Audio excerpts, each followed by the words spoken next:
नमस्ते, मेरा नाम सिद्धांत है और दी लल्लन टॉप की यात्रा क्या हाल है यूपी। कह सकते हैं कार्ड डालकर गपशप करने का आज आखिरी दिन है। हम सोनभद्र में हैं, यूपी का 75वां ज़िला।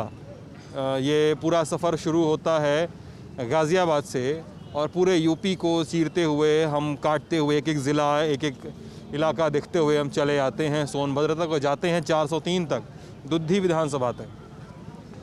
तो सोनभद्र में आ गए हैं। ये रॉबर्ट्सगंज है, पीछे स्वर्ण जयंती चौक जो लिखा है इसको यहाँ के लोग लोकली कहते हैं बड़ौली चौराहा ना, बड़ौली चौराहा कहते हैं। बड़ौली चौराहा पे लोग जुट गए हैं, बातचीत का समय आ गया है। सोनभद्र जिसमें से 4 विधानसभाओं में से 2 विधानसभाएं आरक्षित हैं शेड्यूल ट्राइब के लिए, और तमाम चीज़ें हैं, तमाम बातें हैं और हम लोग बातचीत करेंगे। लोगों से आशा है कि वो अपनी बातचीत को पूरी तैयारी के साथ रखेंगे, बिना चीखे चिल्लाए रखेंगे, और आप लोगों से ये भी आशा है कि कोई और बात का रख रहा है तो उसको अपनी बात रखने देंगे। ऐसा नहीं है कि किसी को बात रखने ही न दें। और ये भी जो लोग पीछे खड़े हैं, एक बात कोई एक्सक्लूसिव नहीं है किसी के लिए कि जो लोग सामने खड़े हैं वही बोलेंगे, पीछे खड़े लोग भी अपनी बात रख सकते हैं। हाँ, तो आपसे बातचीत शुरू कर सकते हैं दोस्त। क्या नाम है आपका? दिशांत द्विवेदी। दिशांत द्विवेदी। निशांत दिशांत जी। अच्छा, दिशाओं का अंत मतलब दिशा का अंत। हाँ? जहाँ दिशाओं का अंत न हो उसे दिशांत बोलते हैं। दिशाओं अंत न हो जी। अच्छा, दिशांत आपका नाम है। तो दिशांत क्या करते हो दोस्त? जी, पढ़ाई करते हैं। किस क्लास में दोस्त? हम इस समय बीटीसी कर रहे हैं। बीटीसी कर रहे जी। हैं। और बाकी पढ़ाई क्या हुई है? और बाकी पढ़ाई हमारा बीए हुआ है, बीएससी बायोटेक हुआ है कानपुर विश्वविद्यालय से, सीएसजेएम ये यूनिवर्सिटी। भी किया, बीएससी बायोटेक भी की? जी। डबल डिग्री लेके चल रहा हूँ गुरु। नहीं, पहले हमने कर लिया क्योंकि टेक्निकल डिग्री के लिए हमने बीएससी बायोटेक किया था। अब फिर हमें लगा हम अपने क्षेत्र में आ गए तो यहाँ कॉलेज की अभाव था, तो इसलिए हम यहाँ पे फिर बीए किए हैं, उसके बाद बीटीसी कर रहे हैं। अच्छा, जी। मतलब क्षेत्र की वजह से दूर डबल डिग्री लेना पड़ा क्या? जी। नहीं, अपने इच्छा अनुसार जैसे हम यहाँ पे आए तो हमें थोड़ा पॉलिटिक्स पसंद था, तो इसलिए हमने बीए किया और फिर अभी पढ़ाई कर। चलो जी। ये बताओ गुरु, अब खड़े तो रापड़गंज में हो, जी। पता नहीं गाँव घूमे घूमे होगे, कितना कहाँ घूमे हो रहा है? सोनभद्र का भ्रमण किए हैं। सोनभद्र पूरा काटे जी हुए हो? जी जी। अच्छा, बताओ क्या क्या दिक्कत है सोनभद्र में जिसको लगता है ध्यान दिया जाना जरूरी है? देखिए, सोनभद्र में तो दिक्कत पहले बहुत ज़्यादा समस्याएं थी जब पूर्व में कोई सरकारें थी। सरकार थी, बहुत सारा समस्या थी। जी, लेकिन जब से भाजपा की सरकार बनी है लगभग सारी समस्याओं का निवारण हो रहा है, समाधान समस्या का निवारण हो गया है बताओ? जैसा यहाँ पे सबसे ज़्यादा दिक्कत थी, यहाँ के जो जनता है उनको पानी की समस्या बहुत ज़्यादा थी। लेकिन मोदी जी का जब से सरकार बना है, यहाँ पे उत्तर प्रदेश में 2 जिले चयनित किए गए थे पेयजल की योजना के लिए, तो सबसे बड़ी परियोजना का यहाँ पे शिलान्यास हो गया है। कब हुआ शिलान्यास दोस्त? 19 के आसपास में हुआ था। योगी जी खुद आके यहाँ पे धनौल बांध है, वहाँ से शिलान्यास किए थे। अभी हमें लग रहा है 2-3 महीने में वो योजना चालू भी हो जाएगी, लोगों के घर तक पानी भी पहुँचने लगेगा। अच्छा जी। हाँ, ये ऐसा है क्या, योजना चल रही है क्या पेयजल की यहाँ पे? जी जी चल रही है। और जी, कमलेश चतुर्वेदी। क्या करते हैं सर? मैं किसान हूँ और अपना व्यापार करते हैं। राजनीति वगैरह भी थोड़ा बहुत करते तो नहीं है लेकिन इंटरेस्ट रहता है। अच्छा, इंटरेस्ट रहता है। जी। हाँ, बताइए। तो अभी सोनभद्र की जो भौगोलिक स्थिति है और जिस प्रकार की अभी तक की व्यवस्था रही है उसमें चिकित्सा और पेयजल और बिजली, इन चीज़ों की बड़ी समस्या रही है। और अब तक समस्याएं तब भी थी, समस्याएं अब भी हैं, लेकिन कुछ परिवर्तन हुआ है। जैसे कुछ चीज़ों को हम लोग भी कभी कल्पना नहीं किए थे कि शायद सोनभद्र को अब मिले। सब मेडिकल कॉलेज हमारे यहाँ शिलान्यास हुआ, तो हम स्वयं ओबरा डिग्री कॉलेज में पढ़े। बड़ी मशक्क़त के बाद जब बनारस पहुँचे तब हमको नेट कैट और इन सब चीज़ों के बारे में जानकारी हुई। तो निश्चित कुछ परिवर्तन हुए हैं, चीज़ें बदल रही हैं। और पेयजल के समस्या के निदान के नाते यह जो योजना का उद्घाटन हुआ है वह आज चल रही है और जगह जगह स्थापना उसकी हो रही है। अब उसके पूरे सफलता के बाद ही उसके परिणाम तक परियोजना रापड़गंज ओबरा डाला जैसे नगरीय क्षेत्र में है, पूरे जनपद में कि गोरावल और बाकी जगहों पर भी है। सुदूर क्षेत्र जो मेयरपुर, जो यहाँ का बुंदेलखंड कहा जाता है, वो मेयरपुर और जुगैल जैसा क्षेत्र भी इस योजना से लाभान्वित है। और जहाँ सर्वाधिक जनजातीय आबादी है वो सारे लोगों को इस योजना का लाभ मिल रहा है, जो अच्छा है। जी। आपका भी ऐसा ही सोचना है कि योजना का लाभ मिल रहा है यहाँ पे? बिल्कुल बढ़िया मिल रहा है सब कुछ पहले से। अब क्या है, पूर्व की सरकारों में ये फ्लाईओवर आप देख सकते हैं। इस फ्लाईओवर को बनाने में जिस टेक्नोलॉजी का इस्तेमाल किया गया, हमको नहीं लगता कि पूरे भारत में ऐसा फ्लाईओवर हर रोज किस समय एक्सीडेंट। बना है फ्लाईओवर ये 2017 से पहले बना है, अखिलेश यादव जी की सरकार थी। और आज ये स्थिति है, फ्लाईओवर से डायरेक्ट पानी, ड्रेनेज का कोई सिस्टम नहीं है, बारिश हो रही है आप जाएंगे पूरा भीग जाएंगे।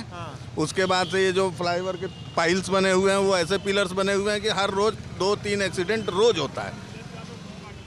हाँ इस फ्लाईओवर का जो निर्माण हुआ है और इस रोड का, अखिलेश यादव इसके पार्टनर रहे हैं। हाँ, इस रोड का, और ये रोड का पूरा कार्य अभी भी पूरा नहीं हुआ है। कई जगह पानी चूता है और सर्च लाइट वगैरह इसके ऊपर नहीं लगी हैं।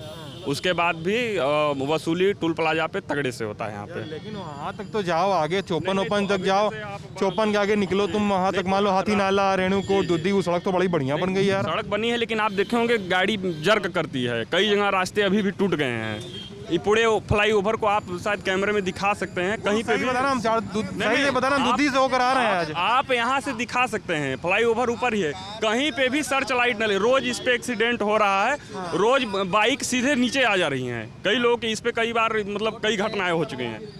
फ्लाईओवर लोग तो यहीं पे मर गए गिर के। ऊपर फ्लाईओवर से नीचे हाँ, नीचे गिर गए। फ्लाईओवर का टर्निंग इतना गलत है, मतलब इंजीनियरिंग का। इसके ऊपर कहीं पे भी बैरिकेडिंग नहीं हुआ है, कहीं पे लाइट नहीं लगी है, कहीं पाइप नहीं लगा है। पूरा देखेंगे तो बरसात का पानी गिर रहा है। अभी आप कैमरा उधर करेंगे तो आपको दिखाई देगा। चलो ठीक है, सरकार ने एक आपके आरोप माने तो एक सरकार ने गलत बनवा दिया जी। क्या दूसरी सरकार का ये काम नहीं था कि 5 साल बीता तो उसको ठीक करवा भी लें? जी आए थे तो यहाँ पे रावटगंज में यहाँ की जनता उनको टमाटर फेंक के मार दी थी। तो वो अरे हमको लग रहा है कि 2010 के पहले की हम लोग सुनते हैं कि मुलायम ऐसा हुआ था क्या? उनको टमाटर 91 में लगभग 90-91 में तो शायद RTS क्लब में आए थे। अच्छा, तो उस समय गोली कांड और ये सब चीज़ों की उस समय चर्चा बहुत थी, सरकार के प्रति आक्रोश था। और परिवर्तन के नाम पे जैसे अभी आपको दिखाई नहीं पड़ेगा सीधे तौर पे। पहले एक बात कर लें जी, डाला गोली कांड क्या था? डाला में मजदूरों का आंदोलन चल रहा था और उस आंदोलन फैक्ट्री को बेचा गया था। डाला सीमेंट फैक्ट्री को। जी, वो प्राइवेट कंपनियों को। तो उसके विरोध में श्रमिकों का आंदोलन चल रहा था। तो उसमें उस समय की वर्तमान सरकार संभवतः सपा की थी और उन्होंने उस समय मजदूरों के ऊपर गोली चलवाया। उसके बाद मुलायम सिंह जी का कार्यक्रम यहाँ हुआ जिसमें आक्रोश जनता का सामने आया और कुछ इस प्रकार की घटनाएं हुई जहाँ टमाटर वगैरह चले। अच्छा जी, तो वो एक बार जिले को यहाँ से मुख्यालय उठा के पिपरी भी भेज दिए थे। वापस मायावती जी की सरकार आई तो फिर मुख्यालय को वापस यहाँ राबर्टगंज ट्रांसफ़र किया गया। पिपरी भेज दिए थे? जी, पिपरी भेज दिया गया था और यहाँ से काफ़ी दूर है और वो पहाड़ी एरिया, वहाँ जिला जाने का कोई वो ही नहीं था। तो इस तरह से मतलब अभी जो शासन चल रहा है अभी भाजपा की सरकार में ठीक है, पहले से बहुत शांति भी है और सही। ठीक है, आपकी बात मान गए। अब हमको ये बताइए साफ साफ एकदम, एक सड़क हुई, एक सड़क हो गई और चटनी बना दिया भाई साहब सुन लो गुरु, आप बोलिए, आप बताइए। हाँ आपके पास जा रहे हैं। तो अब सवाल ये है कि सोनभद्र के बाकी इलाकों की सड़कों का क्या हाल है? ओबरा से चौपन की सड़क छोड़ दीजिए तो ओबरा में अधिकतर सड़कें ख़राब है। ओबरा डाला वाली सड़क अब जाकर बनी है, ओबरा डाला की सड़क की बहुत ख़राब थी। लोग बताते हैं हाँ ओबरा डिग्री कॉलेज जाने वाली रोड शारदा मंदिर से ओबरा डिग्री कॉलेज जिसमें सैकड़ों छात्र छात्राएं जाते हैं दूर दूर से, पूरे सोनभद्र से, वो रोड अभी भी इतने बड़े बड़े कंकड़ पत्थर निकले हुए हैं। शारदा मंदिर से ओबरा जाएंगे तो इतने बड़े बड़े कंकड़ पत्थर और उसमें 1-1 फीट के गड्ढे अभी तक पड़े हुए हैं। जब से ये सरकार आई है ना कोई काम की है ना ही कुछ की है। लोग बता रहे हैं बहुत सारा काम हो गया है। सर हम बता रहे हैं हम बता रहे हैं हम देखिए हम बता रहे हैं सारा कुछ। ये लोग सिर्फ और सिर्फ छात्र विरोधी काम करते हैं। छात्र विरोधी काम करते हैं? बिल्कुल। आप क्या करते हैं? हम स्टूडेंट हैं। किस क्लास में गुरु? हम काम करते हैं, लास्ट सेमेस्टर हमारा कहाँ संत कीनाराम डिग्री कॉलेज से। जी, ये लोग भारतीय जनता पार्टी सिर्फ छात्र विरोधी काम करते हैं। उनको डर है कि कहीं हम अपनी सत्ता खो ना दे। इसके वजह से जो छात्र संघ चुनाव होने वाले हैं उत्तर प्रदेश में, जो कि महात्मा गांधी काशी विद्यापीठ उत्तर प्रदेश की सबसे बड़ी वहाँ पे पोस्टपोन हो गया, वहाँ भी कैंसिल चुनाव किया गया। भदोही में कैंसिल हुआ। ओबरा डिग्री कॉलेज में आज सूचना आई कि ओबरा डिग्री कॉलेज में भी छात्र संघ चुनाव कैंसिल हुआ। ये आखिर क्यों? क्या छात्र राजनीति में अपने आगे नहीं बढ़ सकते? और छात्रों के लिए एक बात सर बताना चाहते हैं, यहाँ से आप ओबरा जाएंगे, आप गए भी होंगे, यहाँ से ओबरा जाएंगे तो 70 रुपये जो कि भाड़ा लगता है। कोई गरीब छात्र 70 रुपये जाना, 70 रुपये आना, 140 रुपये। रावटगंज मुख्यालय से 170 रुपये कोई गरीब छात्र कोई दे सकता है? नहीं दे सकता कि सरकारी स्कूलों में जो गरीब छात्र पढ़ते हैं इस वजह से कि हमको सस्ता फीस दे, अच्छी पढ़ाई हो और कम हमको लागत लगे जिससे हम वहाँ पर अच्छी पढ़ाई कर सकें। लेकिन उनकी जो ट्रेवल्स की खर्चा है वो खर्चा दिन पर दिन बढ़ती जा रही है। क्यों? डीजल पेट्रोल ये लोग दाम कम नहीं कर रहा है। यहाँ की ट्रांसपोर्टिंग सिस्टम जो कि यहाँ पे यहाँ की प्रशासन, यहाँ के जो नेता लोग हैं, विधायक लोग हैं, ये छात्रों के ऊपर बिल्कुल ध्यान नहीं दे रहे हैं, क्योंकि ये ट्रांसपोर्टिंग सिस्टम रोडवेज में कम है। आखिर ये प्राइवेट गाड़ियों में क्यों हो रही है? क्या इस पे यहाँ की प्रशासन रोक नहीं लगा सकती? बताइए गुरु, क्या बोले थे आप? मैंने ये कहा कि ओबरा वाली जो रोडें हैं ये सपा सरकार की में इतने ओवरलोड चले हैं, ये उस समय से ही खराब चल रही हैं, कोई आज नई नहीं है, ये सपा गवर्नमेंट से ही है। और आपने जो अरे वो रोज बन रही है, रोज ओवरलोड चल रही हैं। अरे ठीक है, सुनिए, उसके बाद जो ये भाड़े की बात कर रहे हैं, ये जो भाड़े की बात कर रहे हैं, भाड़ा क्या इनके गवर्नमेंट में नहीं था? आज महंगाई बढ़ी, ये बढ़ा, वो बढ़ा बता रहे हैं कि, और इनकम बढ़ी वो नहीं बता रहे हैं, खाली महंगाई ही बढ़ी। इनकम किसकी बढ़ गई गुरु? हर आदमियों की बढ़ी, चाहे वो मजदूर हो, चाहे बिजनेसमैन हो, चाहे सर्विस वाला, उसकी सैलरी बढ़ी। कौन आदमी ऐसा है जिसको नहीं बढ़ी? हर आदमी। 2016 में क्या नाम है आपका? मेरा नाम दानिश खान है। भाई साहब एक सेकंड, क्या नाम है? दानिश खान। दानिश खान नाम है आपका। क्या करते हैं दानिश साहब? मैं सभासद हूँ वार्ड नंबर 7 से और भाजपा के जिला उपाध्यक्ष अल्पसंख्यक मोर्चा। अच्छा, अल्पसंख्यक मोर्चा भाजपा के जिला उपाध्यक्ष हैं, ठीक है। अभी आप जनता अभी अपनी बात रख लीजिएगा। अब भाई अब सबको मौका देना है ना दोस्त। हाँ, तो आप उनको आने दीजिए ना। आप तो बात कह चुके हैं ना, आप उनको आने दीजिए। तो आप बता रहे हैं कि सड़क रोज़ बनती है, रोज़ ख़राब होती है। अखिलेश की सरकार में बनी, आज तक ख़राब है। आप बता रहे हैं कि लोगों की कमाई बढ़ गई है। कैसे बढ़ गई कमाई?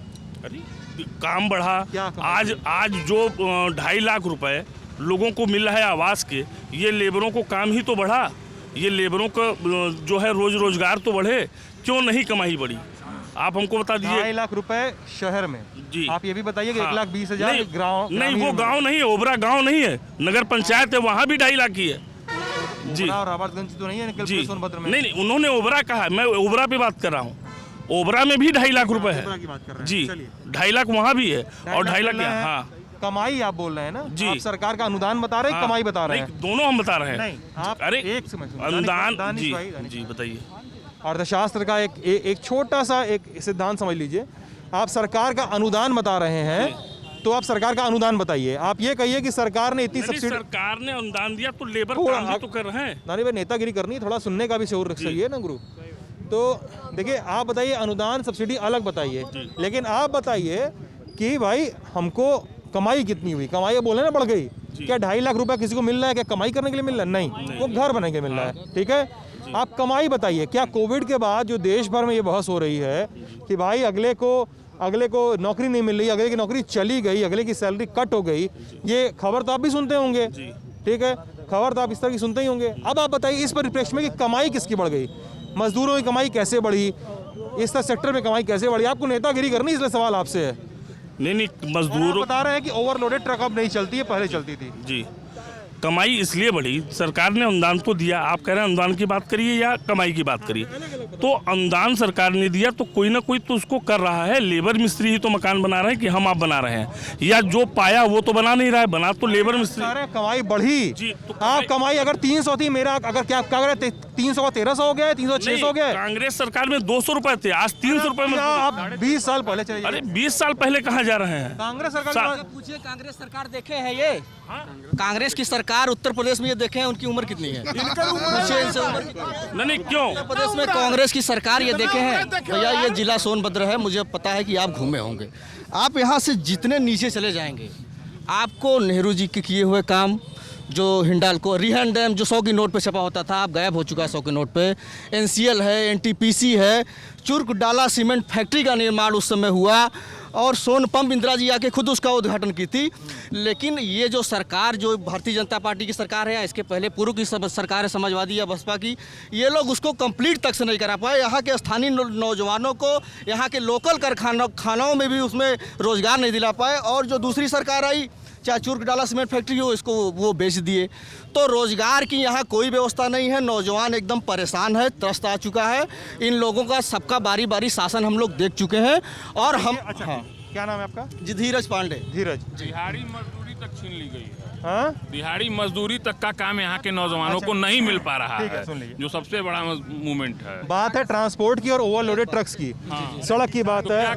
तो आलू गिट्टी सस्ता होगा, हर गरीब का घर पक्का अरे होगा। भाई सुन लीजिए। और जो तो ये बता रहे हैं, लाख रुपए पे बन नहीं पा रहा है।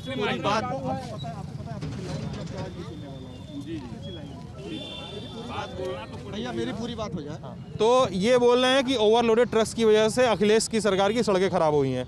क्या अब ओवरलोडेड ट्रक्स नहीं चलती हैं? क्या है सिस्टम अभी? और ज़्यादा ओवरलोड लगी ये गाड़ियाँ जो है और ज़्यादा ओवरलोड लगी चलने। ये एक दूसरे के ऊपर सिर्फ ठीकरा फोड़ रहे हैं कि वो उसके सरकार में बनी, वो उसके सरकार में बनी। लेकिन अगर आपकी अगर सरकार है तो उसके रिपेयर का काम क्या, पूर्व की काम क्या अधूरा छूटा है, ये काम आपका उत्तरदायित्व तो बनता है कि जो पूर्ववर्ती सरकार के अधूरे काम छूटे हैं उसको आप पूरा करें, न कि उसको क्रिटिसाइज करके आप सिर्फ अपना पल्ला झाड़ लें। तो इस मामले में ये पूरी तरीके से फेल है और कोई नया काम भारतीय जनता पार्टी के सरकार द्वारा यहाँ नहीं हुआ है। जो भी शुरुआत हुआ है, शिलान्यास है, वो अधूरा है। अभी PWD में लगभग 150-200 शिलान्यास की प्रतिमाएं अभी रखी हुई। तो धीरे धीरे ऐसे सड़कों पे लग रही हैं, जब आप गाँव में जाएंगे तो सड़क आपको नहीं मिलेगी, लेकिन शिलान्यास मुख्यमंत्री, प्रधानमंत्री और क्या कहते हैं सबका शिलाफट आपको मिलेगा। क्या बोल रहे हैं आप? क्या नाम है? आशुतोष कुमार दुबे नाम है, मैं कांग्रेस नेता हूँ। क्या करते हैं? मैं कांग्रेस का नेता हूँ यहाँ पे। कांग्रेस वाले ढेर आए हैं क्या यहाँ पे? जी नहीं, सारे पार्टी के ही लोग हैं यहाँ पे, सारे पार्टी के लोग। मैं ये कह रहा था कि अभी जो आपने बात की कि जो गाड़ियाँ चल रही हैं, गाड़ियों की स्थिति है कि आप चले जाइए देख लीजिए, परिवहन विभाग पूरी तरीके से फेल है। HSRP नंबर को लेकर सरकार आई कि जो है हाई सिक्योरिटी नंबर प्लेट रहेगा ताकि जो है अवैध गाड़ियाँ न लोड हो। अभी तक ये नियम आए, धीरे धीरे 6-7 महीने के ऊपर हो गया। आप अभी जाएंगे या चले आइए, गाड़ियाँ लगी हुई हैं, आज भी नंबर प्लेट के बिना गाड़ियाँ खुलेआम चलती हैं। उसी RTO ऑफिस के सामने से, उसी जो है कलेक्ट्रेट ऑफिस के सामने से गाड़ियाँ खुलेआम चलती हैं, ओवरलोड गाड़ियाँ खुलेआम चलती हैं।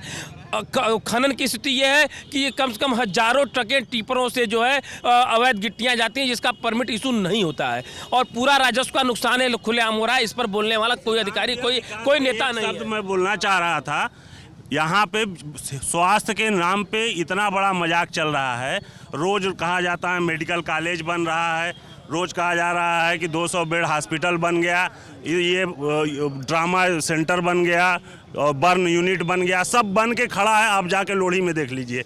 लेकिन मैं आपको गारंटी दे रहा हूँ, अभी चलिए इमरजेंसी में, एक व्हील चेयर मांगिएगा, आपको एक व्हील चेयर नहीं मिलेगी। मैं 20 बार लेके अपने पिताजी को, अपनी माताजी को जो ऑन बेड थे उनको लेके गया हूँ, भैया व्हील चेयर दीजिए। एक स्ट्रेचर पकड़ा दिया जाएगा कि ये लेके जाइए, इसी पे लेके आइए। उस स्ट्रेचर की ये दशा होती है कि अगर स्वस्थ आदमी उस पे लेटा दिया जाएगा तो वो निश्चित रूप से संक्रमित हो जाएगा। इतनी बुरी दशा जिला चिकित्सालय में है। एक सिर्फ वहाँ पे 2 फार्मासिस्ट और 1 डॉक्टर। अभी आप जाएंगे, यही 2 का स्टाफ आपको इमरजेंसी में मिलेगा। वो सिर्फ और सिर्फ आपको यहाँ से बनारस रेफर करने के लिए कागज़ बनाएंगे और इसके अलावा कुछ नहीं मिलेगा। यूनिट के नाम पे इतनी बड़ी बड़ी बिल्डिंगें बना के खड़ी की गई हैं सर, आप जाके देखिए, लूट का अड्डा है जिला चिकित्सालय। सिर्फ बिल्डिंगें बनाई जाती हैं और अभी रात में आपको 10 बजे के बाद आपको मैं माइग्रेन पेशेंट हूँ, मुझे माइग्रेन का पेन अचानक उठता है। आपको एक MBBS डॉक्टर इस नगर में नहीं मिलेगा जो आपको एक दवा दे सके। आप आपात स्थिति में सरकारी हॉस्पिटल जाएंगे, वहाँ पे एक ट्रामाडोल का इंजेक्शन आपको दिया जाता है, जो कि मैं अपने बात बता रहा हूँ। एक बार मेरे साथ भी मिसबिहेव भी डॉक्टर ने किया। रात में 2 बजे जाके मैंने उनको जगा दिया, उनको बुरा लगा, मेरी उनसे तू मैं हुई। मैंने उनसे इलाज न करा के मैंने जिलाधिकारी महोदय के बंगले पे जाके, वहाँ पे उनका एक रजिस्टर चलता है 24 आवर, उस पर मैंने जाके एंट्री करी कि जी मेडिकल कॉलेज। भाई हाँ सर, क्या नाम है आपका? आलोक चतुर्वेदी। हम यहाँ ऐसे सामाजिक कार्यकर्ता हैं। ऐसे ही सामाजिक कार्यकर्ता? हाँ बस आप अरे एक सेकंड, अरे सर आप 1 मिनट, 1 मिनट, 3 विषयों थोड़ा सा 1 मिनट पहले। ऐसे ही से सामाजिक कार्यकर्ता क्या होता है? कैसे? अरे थोड़े उसको उठा लेते हैं, ऐसे ही सामाजिक कार्यकर्ता हैं। थोड़े अगर नेता है तो बता दीजिए। नहीं, नेता नहीं है सर। पक्का? पक्का क्योंकि हम लोग की बहस में हो जाता है कि पहचान खुल जाती है लोगों की। सर भाजपा का नेता है क्या ये? देखिए इन लोगों ने कहा कि नेता हैं, नेता इन लोगों ने कहा ना, यहाँ भाजपा समर्थित पकौड़ी लाल कोल जी सांसद रहे। सर सवाल लीजिए। इन लोगों ने कहा भाजपा समर्थित पकौड़ी लाल कोल जी रहे, उन्होंने ब्राह्मण और क्षत्रियों के विषय पे बोला। सबसे पहले मैं बोला कि इनका जो वक्तव्य था वर्ग संघर्ष कराने वाला था, तो कहाँ से मैं नेता किसी दल का हो गया? क्या बोला था पकौड़ी लाल कोल ने? उन्होंने कहा ब्राह्मण क्षत्रियों को अपशब्द कहा था, तो उस पर मैंने कहा था कि नहीं ये वर्ग संघर्ष कराने की स्थिति है, इसलिए जो है ऐसा नहीं है। हाँ देख लीजिए प्रोफाइल एकदम देखिए, सामाजिक कार्यकर्ता हूँ और राष्ट्रपति जी के साथ में मिलता रहता हूँ, ऐसा नहीं। बात बोलिए अपनी प्लीज। सर इन लोगों ने कहा कि बड़ा अच्छा 3 चीज विषय रहा सर, कि सड़क का पहले विषय बिंदु आया। अगर रूल एक और जो यहाँ का एक्ट है, अध्यादेश है, कानून है, अगर उसको ध्यान में रखेंगे पीडब्ल्यूडी। मुझे आपको टोकना पड़ेगा, महिलाएं खड़ी हैं, मैं उनसे पहले बात करूंगा, ठीक है? बात कर कहाँ पे हैं? हाँ, क्या नाम है मैम आपका? बेबी सिंह मेरा नाम है। बेबी सिंह जी। क्या करती हैं मैम आप? मैं नेतागिरी में हूँ उपाध्यक्ष। नेतागिरी में है उपाध्यक्ष? जी। कहाँ से उपाध्यक्ष? इस नगर का, कांग्रेस का। कांग्रेस की उपाध्यक्ष? जी। अच्छा, मतलब एक जेन्युइन नेतागिरी कर रही हैं, एक्सेप्ट भी कर रही हैं आप। और बताइए, यहाँ पे लोग बता रहे हैं कि स्वास्थ्य को लेकर, सड़क को लेकर सरकारों ने कुछ काम धाम किया नहीं यहाँ पे। कांग्रेस की सरकार ने कुछ काम नहीं किया वेजेस बढ़ाने के ऊपर, और सपा की सरकार ने फ्लाईओवर बनाया कि जहाँ से लोग गिर रहे हैं। कांग्रेस का सरकार 32 साल से हैया नहीं है, तो कांग्रेस करेंगे कहाँ से? यहाँ सिटी हॉस्पिटल नहीं है। हम लोग कितना बार मांग चुके हैं, सिटी हॉस्पिटल के लिए हम लोग कितना बार मांग चुके हैं, मांग कर चुके हैं, अभी तक कुछ उसका कार्रवाई नहीं हो रहा है। अच्छा। और बताइए, जो हम लोग का प्रियंका दीदी हैं, वो महिला के लिए 40% आरक्षण दिए हैं। हम लोग सोच रहे हैं जो मुख्यमंत्री के रूप में आए तो प्रियंका गांधी आए। अच्छा, आप कैसा? जी, सभी महिला का सोच है। देखिए शहर की बहुत बड़ी समस्या है, यहाँ ओवरब्रिज नहीं है, ठीक ना। आप सड़कों का हाल देख सकते हैं कि एक तरफ विधायक जी का बोर्ड लगा हुआ है, एक तरफ नगर पालिका के चेयरमैन का बोर्ड लगा है। आप ओवरब्रिज से आए होंगे तो देखे होंगे कि सड़क का क्या हाल है, और पिछले 9 महीने से ऐसे ही खोद के सड़क रखी गई है। ये शासन का काम है, ये मुख्यमंत्री जी की योजना है, ये भाजपा सरकार की योजना है। सारे आप जी जनपद सोनभद्र में आगमन स्वागत है। और सर यहाँ पे 99% लोग 99% लोग यहाँ सब कोई ना कोई राजनीतिक दल से जुड़ा हुआ है। कोई ना कोई वोट तो देता ही सब लोग यार। राजनीतिक दल का कार्यकर्ता है, पदाधिकारी, जैसे आपने अभी तक इंटरव्यू लिया सबका, तो कोई ना कोई पदाधिकारी जरूर है किसी राजनीतिक दल का। नहीं, ये तो नहीं है, ये तो इन्होंने नहीं 1-2%, इसलिए 99%। हाँ, तो यहाँ पे जो जल जीवन मिशन की योजना पे जो आपने अभी चर्चा कर रहे थे, तो जल जीवन मिशन योजना ये आने वाले समय में फ्लॉप हो जाएगी। क्यों फ्लॉप होगी? क्योंकि इसमें रोज मेंटेनेंस चाहिए, प्रतिदिन मेंटेनेंस चाहिए, क्योंकि यार किसी भी योजना को मेंटेनेंस तो चाहिए ही होता है यार। तो यहाँ पे ये व्यवस्थाएं नहीं है। जनपद सोनभद्र में ना तो चिकित्सा है, ना तो शिक्षा है, ना। मेरा अनुराग पांडे नाम है। यार ये तुम ऐसी बात कर रहे हो, अनुराग, मतलब कोई योजना है और उसको इस वजह से खराब है कि उसको मेंटेनेंस चाहिए होगा। नहीं, कौन सी योजना मेंटेनेंस चाहिए होगा? तार लगा दो बिजली का तो उसको मेंटेनेंस चाहिए, ट्रांसफार्मर लगा दो उसको मेंटेनेंस चाहिए। जनपद सोनभद्र में 7 पावर प्लांट है। हाँ, अभी जनपद आधा अंधेरे में है, यहाँ पे लाइट नहीं है, आप देख सकते हैं। लाइट नहीं है यहाँ पे। 7 NTPC पावर प्लांट हैं, यहाँ NCL का खदान है, यहाँ पे इंडस्ट्री है, मतलब 9 इंडस्ट्री बड़ी बड़ी है। अब लाइट नहीं है। हाँ, और हल्की सी आज बारिश हुई है, पूरा डिस्टर्ब हो गया है। तो क्या ये जल जीवन मिशन योजना चलेगी?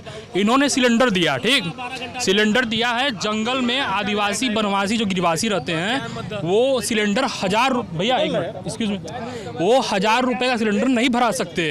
हाँ, इन्होंने बिजली कनेक्शन निःशुल्क तो दे दिया, लेकिन वो बिजली का बिल नहीं दे सकते। आलोक को रोक के आया हूँ, आलोक की बात सुनिए, आलोक की पूरी बात सुनिए। हाँ आलोक, बताएं क्या बोल रहे थे आप? सर ये 3 विषय हम कहेंगे। अरे फिर से शुरू करेंगे?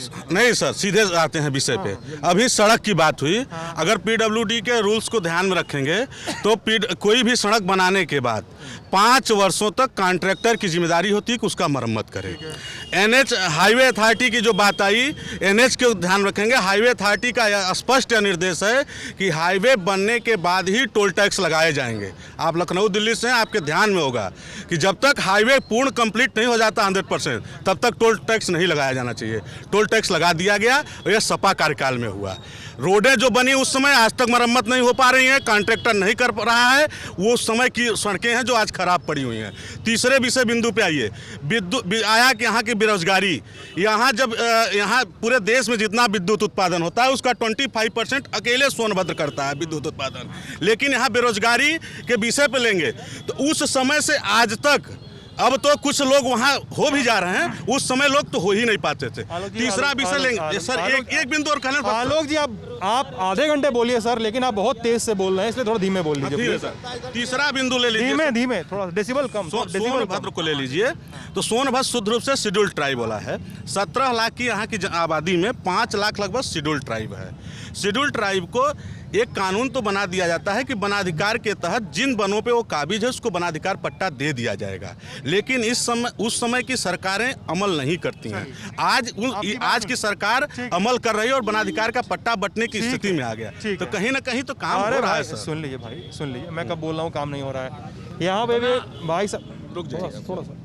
यहाँ पे एक भाई साहब भी बता रहे थे कि जिला अस्पताल में जाइए तो वहाँ पे कुछ मिलता नहीं है, कोई MBBS डॉक्टर आपको नहीं मिलेगा और रेफर किया जाता है सीधे बनारस। ठीक है, और एक बार मुझे व्हील चेयर की बात है, छोटी सी व्हील चेयर तक की है और वो इस हाल में नहीं है। मुझे याद आता है एक हॉस्पिटल है, इसके बारे में मैं सुनता था कि रॉबर्ट्सगंज में खुला था, जिसमें बच्चों का अस्पताल था।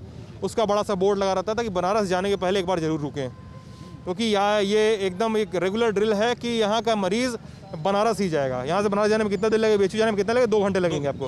BHU जाने में 2 घंटे आपको, दुद्धी से किसको जाने बनारस में जाने में कितना लगेंगे, 4 घंटे, 4 से 5 घंटे लगेंगे। क्रिटिकल पेशेंट है, मुझसे आज दुद्धी में लोगों ने कहा है कि हाथी नाला तक आते आते अधिकतर पेशेंट मर जाते हैं। दुद्धी से हाथी नाला आने में कितना देर लगता है, 1.25 घंटे। ठीक है, तो हेल्थ की बात हो रही है अभी। ठीक है, आपने जो कहा कि PWD के कॉन्ट्रैक्ट ने सही नहीं कराया, ठीक है, मान लीजिए पिछली सरकार ने जवाबदेही तय नहीं की, पिछली सरकार में ये काम नहीं हुआ, मुझे क्या पता।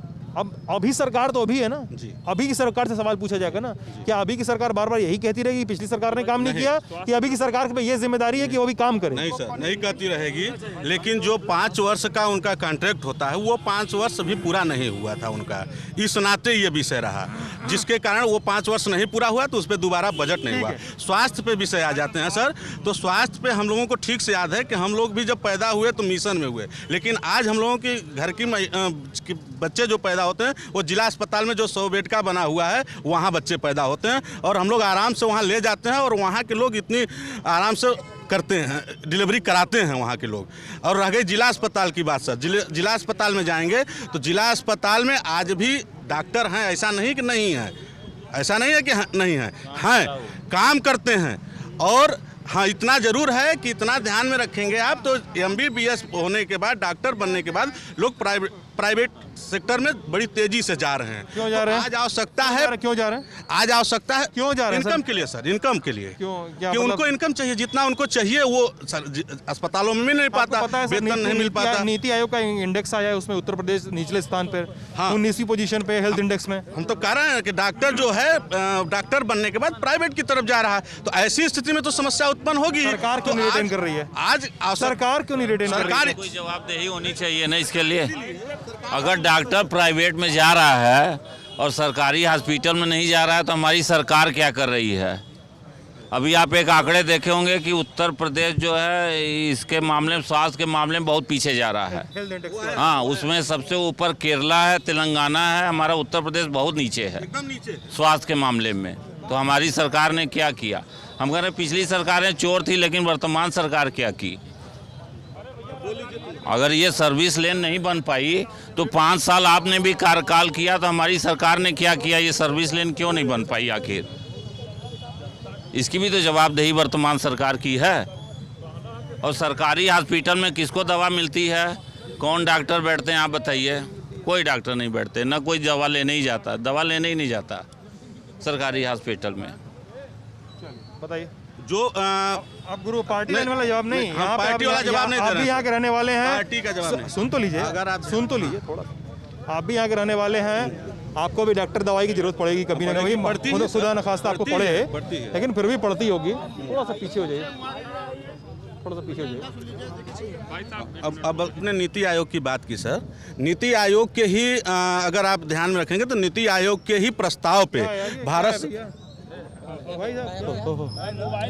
अरे भाई आराम से, भारत सरकार इसीलिए करने जा रही है कि आपका प्रमाण पत्र तभी मान्य होगा अगर आप MBBS होते हैं, तो जब 4 वर्ष आप सरकारी अपनी सेवा देंगे। ऐसा इनके द्वारा लाया जा रहा है कानून। आ जाएगा तो अपने आप ये समस्या दूर हो जाएगी जो प्राइवेट की तरफ भाग रहे हैं। जा रहा है, आ जाएगा तो दूर होगा ना। हाँ, तो बहुत चीजें ऐसी हैं सर जिसको सुधारने में समय लगता है। ऐसा नहीं कि दवा की 5 या 6 साल पहले जिला चिकित्सालय में हमने दवा लेने गया था, वहाँ पे एक्सपायरी डेट की दवा मिली थी हमको। एक्सपायरी डेट की दवा मिली थी, जो कि हमने घर पे आया तो हमने चेक भी कराया बड़े भाई से, तो वो बोले कि एक्सपायरी डेट दवा है। तो हमने वहाँ पर गए, 4 बात हमने सुनाया, तो फिर वहाँ पे कोई रिस्पॉन्स नहीं मिला हमको। ठीक है। अब बात रहा छात्रों की और रोडों की, तो अभी हमने जब माँ भगवती इंटरमीडिएट कॉलेज में BA फर्स्ट ईयर कर रहा हूँ, वहाँ की रोडें भी एकदम ख़राब है, और वहाँ पे इस समय सेमेस्टर चल रहा है, जो कि अभी तक मार्केट में कोई बुक भी नहीं आया है। पेपर नहीं चल रहे तभी जो है वो आ गई है, मतलब पेपर स्टार्ट हो गया, टेस्ट चल रही है इस समय में, फिर भी अभी बुक नहीं आया, लेकिन बुक नहीं आया है मार्केट में। तो आदमी कहाँ से पास हो पाएगा, कहाँ से पढ़ पाएगा? ये सरकारें हैं। पूंजी उंजी नहीं आया है? नहीं सर। अच्छा, तो ये सरकारें हैं तो क्या आदमी पढ़ेगा, क्या करेगा? किताब नहीं आई है? जी नहीं, अभी मार्केट में अभी किताब नहीं है। जैसे मैं खर्च फोसर किया और ये 2 और 4 दिन पहले आके किताबें क्या कर लेगी, क्या पढ़ेगा आदमी, क्या कर पाएगा? सरकार धर्म के नाम पे लड़ाने में व्यस्त है, सारे नाम पे। बिल्कुल। अच्छा, क्या नाम है आपका? मेरा नाम प्रांजल श्रीवास्तव है। प्रांजल जी। हम बिजनेस करते हैं, प्रिंटिंग प्रेस है मेरा। प्रिंटिंग प्रेस है मेरा। कहाँ पे? यहीं पे रॉबर्ट्सगंज में ही। मैं कह रहा हूँ कि ये सारी बातें जो यहाँ पे हो रही हैं, ये इसके बारे में सोचने के लिए लोगों के पास समय ही नहीं है। जात के नाम पे कोई एक नेता बोलता है इसके जात के ये ऐसे हैं, वो जात दूसरी जात, आप समझ रहे होंगे क्या कह रहे हैं हम, कि जात के नाम पे ही सारा राजनीति हो रहा है।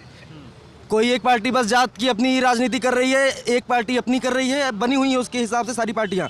कोई पार्टी इस टाइम में है, कांग्रेस पार्टी है, जो बस सारे जातों के बारे में सोचती है। आप भी कांग्रेस हैं क्या? नहीं, कांग्रेस से है ना, हम पहले भी इसी यही मेरी सोच था, देखते थे लोगों को। साफ सफाई की PWD कॉलोनी में अभी 1 हफ्ता पहले अभी हमने गया था एप्लीकेशन देने का, साफ सफाई कराने के लिए। पार्क के पास ज़्यादा कूड़ा कबाड़ा रहता है, और जो कि वहाँ पे कोई भी नहीं मिला। एक लाइट के लिए भी हमने गया था, तो वो बोले कि अभी तक लाइट नहीं आया हुआ है नगर पालिका में। बताइए सर, इतना लंबा बता रहे थे यहाँ पे, यहाँ पे आप एकदम आ रहा है, यहाँ आ जाइए, आगे आ जाइए। क्या नाम है आपका? ये रिफात खान नाम है हमारा जी। मैं ये कहना चाह रहा था कि प्रदेश में अगर कोई जनपद आत्मनिर्भर जनपद है तो वो हमारा जनपद है। हमारे पास जितने संसाधन हैं, अगर उसका हम सही से उपयोग करें, हमें प्रदेश सरकार के आगे हाथ फैलाने की ज़रूरत ही नहीं। हमारे यहाँ की रोडें अच्छी बन सकती हैं, हमारे यहाँ की ये सारी सीवर के काम हो सकते हैं। पैसे की हमारे पास कोई कमी नहीं। हमारे पास CSR का मद है, हमारे पास DMF का फंड है।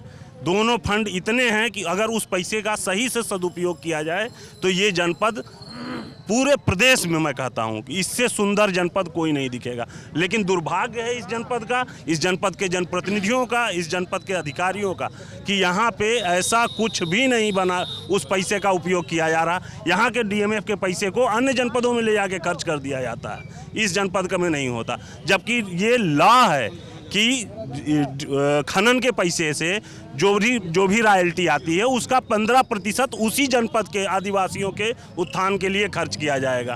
कहाँ वो खर्च हो रहा है? कहीं दिख रहा है आपको? बताइए। CSR का पैसा जो है, CSR का पैसा DMF का पैसा नहीं जाता है, CM का पैसा जिले में खर्चा होता है। CSR का पैसा जो है जाता है जो है। और सबसे बड़ी बात है सर, 2-3 चीजें, एक मिनट नहीं बता रहा हूँ, नगर के नागरिक आप सुनिए, आप सुनिए। देखिए यार, 2-3 चीज़ें हैं। इस बच्चे ने बताया कि व्यवस्था, भैया ने बताया, भाई साहब ने बताया, व्यवस्था गुरु ऐसी है कि मामला है किताबें नहीं मिल रहा है, एग्ज़ाम कपार पे है। ठीक है, लोग बता रहे हैं कि फंड जो है वो यूज़ नहीं हो रहा है, या यहाँ ये नहीं यूज़ हो रहा, कहीं और यूज़ हो रहा है? नहीं सर, नहीं जा सकता। सर आपको सुनना पड़ेगा, मैं आपसे आखिरी बार कह रहा हूँ, आपको सुनना पड़ेगा लोग सर, आपको सुनना पड़ेगा तभी जवाब दे पाएंगे आप ना। स्वयं अभी थे ना, इन्हीं से पूछ लीजिए डीएमएफ का फंड कहीं जा सकता है? अरे आलोक जी आपको सुनना पड़ेगा तब आप जवाब दे पाएंगे, पूरी बात सुनना पड़ेगा। लोग क्या कह रहे हैं उसको सुन लीजिए। हाँ। कुछ और दूसरी बात ये आरोप है, ठीक है, थोड़ा पीछे जाइए। मेरा भी मुद्दा है कुछ आज एकदम तुम्हारा मुद्दा है, मेरा ही मुद्दा, सबका मुद्दा है, सुनेंगे। और बात ये हो रही है ना गुरु कि आप जो एक सोनभद्र का खुद का एक दम्भ है, इस शहर का अपना एक गौरव है कि इसको कहते हैं कि यार हमको ऊर्जांचल कहा जाए, ठीक है भाई साहब, थोड़ा सा पीछे जाके खोल लीजिए, कैमरे में आ रहे हैं आप ना ऐसे ढूंढते तो ऊर्जांचल कहा जाता है। और यहाँ पे रॉबर्ट्सगंज ही नहीं और बारिश की ट्रिपिंग ही नहीं, मैं ओबरा डाला नीचे आप आगे चले जाइए, पीछे आप चले जाइए, ठीक है, आप दुद्धी तक चले जाइए, रेणुकूट तक चले जाइए, दसियों लोगों से हम बातचीत करवा सकते हैं जो लोग हमसे कहते हैं कि बिना कारण यहाँ पे फ्रीक्वेंट पावर कट होता रहता है। ये बात गलत है, सच बताइएगा? सच है, होता रहता है पावर कट होता है। हाँ होता है। उसके तब बताइए, जहाँ से बिजली पैदा हो रही है वो चिराग तले अंधेरा वाला मामला हो गया ना। सुनेंगे उसके बाद सुनेंगे कि नहीं आप सुनेंगे? जो आप कहे हैं बिजली कट होती रहती है, आपके ध्यान में होगा सर कि सोनभद्र का लगभग 35 से 47% भूभाग पहाड़ी और नदी और जंगलों से आच्छादित है, जिसके कारण जो विद्युत के तार और पोल क्रॉस किए हैं वो कहीं न कहीं नदियों को क्रॉस करते हैं, कहीं न कहीं पेड़ों को, जंगलों को क्रॉस करते हैं। तो जब बरसात होती है तो इसके कारण वो ऐसा होता है, बिजली कट, ठीक है, वो ऐसा होता है। अभी बरसात हो गई है, देखिए कल तक बिजली थी, कल तक बिजली अच्छी थी, 24 घंटे में 20 घंटे मिल रही थी, लेकिन आज बरसात हुई, देखिए कट हो गई। तो कहीं ना कहीं वो जो यहाँ का वन आच्छादित क्षेत्र है, पहाड़ी क्षेत्र है और नदी वाला क्षेत्र है, इसके कारण ऐसा होता है, न कि उसमें कोई जान के काटता है सर। जान के तो कोई भी नहीं काटेगा, मुद्दा ये जान की कोई, कौन बोला था हमारा मुद्दा? क्या नाम है तुम्हारा दोस्त? सर मेरा नाम शांतनु चतुर्वेदी है। क्या करते हो शांतनु? और मैं फिलहाल अपना व्यवसाय करता हूँ यहाँ पर। कांग्रेस से तो नहीं हो? नहीं सर, बिल्कुल नहीं, बिल्कुल नहीं सर। मैं कांग्रेस और बीजेपी वाले बहुत लोग हैं। बिल्कुल भी नहीं, मैं ना तो कांग्रेस से हूँ और ना ही बीजेपी से हूँ। और मेरा मैं फिलहाल रावतसर सोनभद्र से हूँ, यहीं का निवासी हूँ। मैं स्टॉक मार्केट में ट्रेडिंग करता हूँ अपना। स्टॉक में ट्रेडिंग करते हो? जी बिल्कुल। और देखिए एक्चुअली क्या है कि मेरा घर जो है यहाँ से 1 किलोमीटर पूरब पड़ता है, मझगांव चौबे, और मेरा वहाँ घर है। और पूरे शहर का गंदा पानी मेरे गांव में जाकर के गिरता है। और यहाँ के जो कौन है यहाँ के जो है नगर पालिका अध्यक्ष जो है, वो इनका एक होटल सवेरा है यहीं पे, उसके बगल में उन्होंने एक दुकान खोल रखी है अपनी, और मिठाई की और चाट पकौड़ी की, समोसा बेचते हैं और वहीं पे टोकन काटते हैं वो। और उनका इस ज़िले के विकास से कोई मतलब नहीं है इस नगर। और दूसरी चीज़ ये कि आप जिस जगह पे खड़े हैं, अगर कि आज बारिश हो गई होती सपोज करिए, तो आप यहाँ पर नहीं खड़े हो पाते। बिल्कुल कम हुई है, थोड़ी सी कम हुई है, थोड़ी और हो गई होती तो आप यहाँ खड़े नहीं हो पाते। पूरा नहीं हो पाती है सर, पूरे गांव में पानी भरा हुआ है, पूरी खेती नहीं हो पा रही है, गांव के लोग दूषित पानी पी रहे हैं सर। यही सजौर गांव है, 2 किलोमीटर है यहाँ से, पूरे नगर का गंदा पानी जाता है। कैंसर के पेशेंट सर लगातार वहाँ बढ़ रहे हैं, और इस चीज़ को लेकर के हम लोगों ने कई बार मुद्दा उठाया है, लेकिन उनके कान पे जू तक नहीं रेंग रही है। बताइए यार, मतलब बताइए। यहाँ पर भाजपा के जो कार्यकर्ता है और भाजपा के जो नेता हैं, वो लगातार विकास का ढिढोरा पीटते नजर आते हैं, लेकिन इस जिले के अंदर कितना विकास हुआ है वो सबको पता है। अभी मुख्यमंत्री जी आए थे, अभी चुप रहिए सुनने दीजिए। अभी जिले में मुख्यमंत्री जी आए थे और अभी उन्होंने एक विद्यालय का उद्घाटन करके गए हैं, और वो विद्यालय पिछले 7 साल से लगातार चल रहा है। क्या बोलना है भैया? हमको कुछ भाई है ना, और जी बोलवाने आए थे। अच्छा, बोलवाने आए थे, कोई बात नहीं। हाँ। ठीक है, वो विद्यालय लगातार 7 साल चल रहा है, और इसका खंडन अभी पूर्व समाजवादी पार्टी के जो विधायक रहे हैं अविनाश कुशवाहा जी ने उन्हें किया है कि नहीं, जो है वो विद्यालय उनके कार्यकाल में चल रहा है, उनके कार्यकाल से ही चल रहा है, और उसका उद्घाटन करके आज मुख्यमंत्री जी गए हैं 2 दिन पहले। और क्या नाम है आपका? शिवम त्रिपाठी। शिवम, क्या करते हो शिवम? आई एम अ सॉफ्टवेयर डेवलपर। मुझे कुछ कोर हिंदी में बोल सकते हो तो हिंदी बता सकते हो। I am fine with it.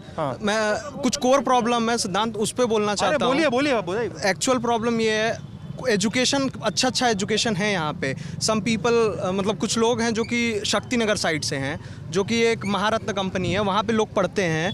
But यहाँ मतलब I am a BTech but I have to go Mumbai. मुझे मुंबई जाना पड़ रहा है सिर्फ एक जॉब सीख करने के लिए, क्योंकि एक्चुअल लेवल पे, ग्राउंड लेवल पे हमें कोई जॉब नहीं मिल रही है। नहीं बुला। और सर एक ये प्रॉब्लम है, आप यहाँ की रोड्स देख लो, कोर प्रॉब्लम है। This should be the core problem. बगल में ही हमारे नगर पालिका के चेयरमैन हैं, यहीं जस्ट बगल में ही रहते हैं वो। बट आप वहाँ जाके देखो कितनी वाटर लॉगिंग हो रही है अभी भी। मतलब थोड़ा सा बारिश हुआ है, बहुत ज़्यादा बारिश तो हुआ नहीं है।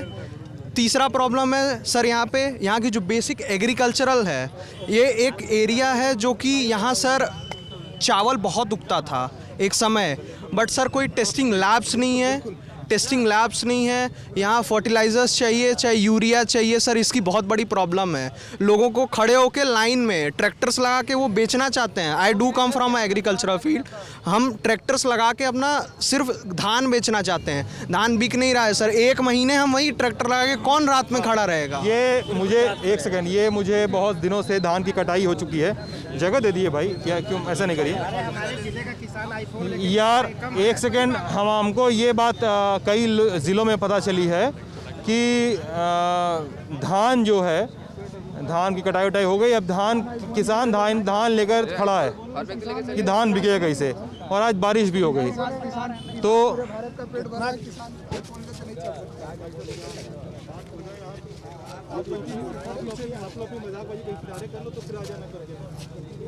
भाई कान में बोलते रहोगे तो मैं कटिंग नहीं देख पाऊंगा ना, आप लोग आपस बोल रहे हैं। तो गुरु देखिए, धान की दिक्कत है, ये बात चंदौली में भी सुन के आ रहे हैं, हम दूसरे जिलों में सुन के आ रहे हैं। धान पैदा कर रहा है किसान, तो जाके धान खरीद केंद्र के बाहर खड़ा है, टोकन और पर्ची पता नहीं कितने कितने दिन का मिल रहा है। आज बारिश भी हो गया, कितने किसान अपना धान बचा पाए होंगे हमको नहीं पता, ठीक है। राइस बाउल ऑफ स्टेट बोला जाता है जी जी। सड़क की बात हो रही है, और क्या बात कहे तुम? जॉब की बात की है, सड़क की बात की है, जॉब की बात की है, रिसोर्स की बात की है, प्रोडक्शन की बात की है। इतनी सारी दिक्कतें हैं। हमको पता है, आपसे बोलेंगे तो आप बोलेंगे कि सरकार को धीरे धीरे समय तो लगता है। हम ये क्यों बोलेंगे कि सरकार को धीरे धीरे समय लगता है? हम ये बोलेंगे कि अभी तक सोनभद्र के लगभग 60% किसानों के धान की खरीद हो चुकी है, 40% बाकी है। 1-1.5 महीने में इतना हुआ है। किसका आंकड़ा है सर? ये सोनभद्र के हम भी किसान हैं, और एक मैं स्वयं भी किसान हूँ, ऐसा नहीं है। आप समाज सेवी हैं? समाज सेवी क्या समाज सेवी किसान नहीं हो सकता? क्या व्यवसायी व्यापारी? देखिए आप don't put your words in my mouth. आपने कहा समाज सेवी है, इसलिए मुझे आता समाज सेवी हैं। अभी आप बताएं लेकिन किसान है तो मुझे कंफ्यूजन होगा ही ना। किसान का बेटा हूँ, किसान भी हूँ सर, हम भी खेती करते हैं। ऐसे ही बोलिए ना। सामाजिक कार्यकर्ता किसान का काम कर सकते हैं। 60% की खरीद हो चुकी है, 40% बचा हुआ है। 40% बचा है। आगे 2 महीना समय है, उसमें धान खरीद हो जाएगी। बाकी आगे कौन सा बिंदु है बताइए? सड़क की बात कर रहे थे लोग। सड़क की बात तो हमने पहले ही बताया है कि जो है कॉन्ट्रैक्टर को जो 5 साल का मिलता है। अरे भाई नगरों की सड़कें खराब हैं, लंबी लंबी सड़कें छोड़ दीजिए, नगरों की सड़कें दो। NHAI की बात नहीं हो रही है, नेशनल हाईवे अथॉरिटी की बात नहीं हो रही है। आपने भी कहा हर घर हर नल योजना के तहत जो काम हो रहा है, जो पाइपलाइन बिछाई जा रही है, इसके लिए नगरों की सड़कें खोदी गई हैं। यह बात सत्य है कि नगरों की सड़कें खोदी गई हैं उस पाइपलाइन को बिछाने के लिए। आगे सर उसका मरम्मत का कार्य प्रारंभ हो गया है, वो चल रहा है, वो पूरा हो जाएगा। वो तो पाइपलाइन बिछाएंगे सर, तो कहीं भी आप बिछाएंगे तो सड़कों को खोदेंगे। नमामि गंगे की जो प्रोजेक्ट है, जो जल जीवन मिशन है, उसके तहत उसमें हर गांव में वाटर टेस्टिंग किया जाता है। जो NGO संस्था के यहाँ काम कर रही हैं, हर गांव में वाटर टेस्टिंग किट बटा हुआ है ग्राम प्रधानों द्वारा, वहाँ पे बढ़ता है, उनका टेस्टिंग होता है। एक आप ओबरा विधानसभा में जो यहाँ के राज्य मंत्री हैं, उनके विधानसभा में मकरा गांव पड़ता है। उस गांव में अज्ञात बीमारी की वजह से समथिंग 50 से 60 लोग मरते हैं। उसमें जब तक वो लोग मरते नहीं हैं तब तक वाटर टेस्टिंग नहीं रहता है। ये बात मैं भूल रहा था, ये पॉइंट भाई साहब कहाँ गए? ये बात हो रही थी कि फ्लोराइड एक सेकंड, फ्लोराइड बढ़ा हुआ है गाँव में, सोनभद्र के गाँव में फ्लोराइड का लेवल बढ़ा हुआ है, बच्चों के पैर घूम जाते हैं, ठीक है। फ्लोराइड की पॉइजनिंग है, दांतों में उनके एक अलग अर्ली पायरिया दिखाई दे रहा है। कैंसर के पेशेंट्स हैं, 60-65 लोगों की मौत एक गांव में, 60-65 या 40 की मौत की खबर मुझे एक बार याद आ रही है कि ऐसे एक मौत हुई थी। और ये आज से नहीं, कम सालों से चला आ रहा है कि फ्लोराइड पॉइजनिंग। सोनभद्र में किसी भी हर तीसरे चौथे गांव में पानी में फ्लोराइड मिला हुआ है। यही होना चाहिए, कोई भी सरकार हो यार, कोई भी सरकार हो यहाँ पे। नल जल योजना का शिलान्यास बोल लें भैया, कैमरा घुमाइए सर। फ्लोराइड की जहाँ तक बात आई, फ्लोराइड का जो पहला केस आया वो 2004 में इस जनपद में आया। 2004 से लेकर 2013 के बीच में इस जनपद में कई करोड़ रुपए खर्च किया गया फ्लोराइड रिमूवल प्लांट लगाने के लिए। उसमें भारतीय जनता पार्टी की सरकार नहीं थी सर। लगी या नहीं सरकार ने लगाया कि नहीं लगा मुझे नहीं पता, किसकी पार्टी सरकार थी मुझे नहीं पता। फ्लोराइड रिमूवल प्लांट पे पेमेंट किया गया, एक रिमूवल प्लांट पे 7,34,000 खर्च किया गया। उसकी लागत सामान्य आती थी 1.5 लाख रुपए, लेकिन आज 1 साल से ऊपर कोई भी फ्लोराइड रिमूवल प्लांट काम नहीं कर रहा है और सारे फ्लोराइड रिमूवल प्लांट बंद हो चुके हैं। उसकी क्यों नहीं चालू किया गया दोबारा? तब मैं बता रहा, पुरानी सरकारों ने मान लीजिए उतनी मुस्तैदी नहीं दिखाई, बंद हो गया, नई सरकारों ने चालू क्यों नहीं किया? जो वर्तमान सरकार है ये जो है हिंडाल्को के जो आसपास, रेणुकूट के आसपास 34 गांव ऐसे हैं जहां इस प्रकार के केसेस ज़्यादा आ रहे हैं। हिंडाल्को से ये टैंकर से वाटर सप्लाई कर रहे हैं और ये तब तक करने की योजना बनाए जब तक हर घर हर नल योजना इनकी प्रारंभ नहीं हो जाती। इसीलिए तो ये हर घर हर नल योजना आई कि शुद्ध पेयजल हर घर तक पहुँचाया जा सके। मकरा गांव में अभी जो है 45 लोग को जो माननीय जिलाधिकारी महोदय ने कहा कि 40 से 45 के लोग वहाँ मर चुके हैं। जहाँ भैया बता रहे हैं वही हिंडाल्को प्लांट के आसपास है, पहली चीज़। दूसरी चीज़ जो है इनकी सरकार पिछले 4 साल से है, हमें लगता है 10 दिन 5 दिन 15 दिन के अंदर आचार संहिता लग जाएगी। अभी तक ये इसके ऊपर काम नहीं कर पाए, मतलब 4 साल से टैंकर से ही पानी पहुँचा रहे हैं। अभी रोजगार की बात हमारा भाई कह रहा था, तो मैं कांग्रेस की अगर बात करूं तो पिछले 32 साल से उत्तर प्रदेश में कांग्रेस नहीं है। जो यहाँ कल कारखानाओं का निर्माण किया गया वो इसीलिए किया गया कि यहाँ पे जो दलित आदिवासी जो गरीब है, जो यहाँ के स्थानीय युवा हैं, जो बेरोजगार होंगे, उनको यहाँ के कंपनियों में वरीयता मिलेगी। इसीलिए जेपी तक के कंपनी को बैठाया गया था। जो जेपी ने जो जाला सीमेंट पट्टी जेपी ने खरीद दिया, जिसको जो है सपा यदि पार्टी ने बेचने का काम किया जो है उसको भी कांग्रेस नहीं लगाया था। स्थानीय कंपनियों में जहाँ पे लोगों को वरीयता नहीं मिल रही सर नौकरी के लिए, इसलिए यहाँ का युवा बाहर जाने के लिए विवश है। यहाँ का प्रदूषण यहाँ का युवा सहेगा, आम जनता सहेगी। मरेंगे यहाँ के लोग, ओवरलोड से गाड़ियाँ जाएंगी, सड़कें धंसेंगी। गड्ढा मुक्त सड़क का इन्होंने बात की, आते ही सरकार बनते ही हमारी गड्ढा मुक्त सड़क पूरे प्रदेश के अंदर 1 महीने के अंदर हो जाएगी। आप यहाँ खड़े हैं, मैं आप जिस तरफ चलना चाहें 100 मीटर की मैं बात कर रहा हूँ, गड्ढा मुक्त सड़क मुझे दिखा दीजिए। सफाई की आप बात करते हैं, यह नगर पालिका है, आप नालियों के पास जाइए, पूरा कूड़ा जमा हुआ है, आप बैठ नहीं सकते, इतना जो है पूरा जाम हुआ है। यहीं बगल में चेयरमैन साहब रहते हैं, इनको लगता है कि ईंट के चांद है, वो भी दिख जाता है, वो दिखते नहीं नगर में कभी भी कि जो है आम जनमानस कहाँ से प्रभावित है। पिछले बोल दीजिए फिर बोलिएगा। पिछले लंबे समय से नगर पालिका रावर्टगंज के अंदर लगातार आप उठा के देख लीजिए, भारतीय जनता पार्टी के चेयरमैन लगातार रहे हैं और इतने लंबे समय तक जो है यहाँ नगर की समस्याएं नहीं हल हुई, तो इसका जवाब भी इन्हीं की पार्टी देगी, कोई और जवाब देने का काम नहीं करेगा।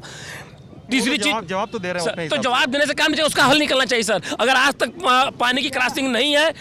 मेरा भी सवाल एक ये कर रहे थे, यहाँ का नगर चेयरमैन है कौन? आज तक कभी नगर पालिका में भी आज तक हमने बैठा हुआ देखा नहीं है। वो भी तो ये बता रहे हैं। हाँ, आज तक नगर पालिका में उनको बैठा हुआ देखा ही नहीं है। और जो कि एक सवाल और है मेरा, एक सवाल और में कभी भी PWD कॉलोनी में कोई भी सरकार आता है तब जाके यहाँ साफ सफाई होता है, जो कि यहाँ साफ सफाई नहीं होता है। गेस्ट हाउस वहाँ पड़ता है। माननीय योगी आदित्यनाथ जी आए थे, खुद guest house PWD guest house रहते हैं, क्योंकि एसपी साहब खुद। रावर्टगंज की नगर पालिका आप जानते हैं कहाँ है?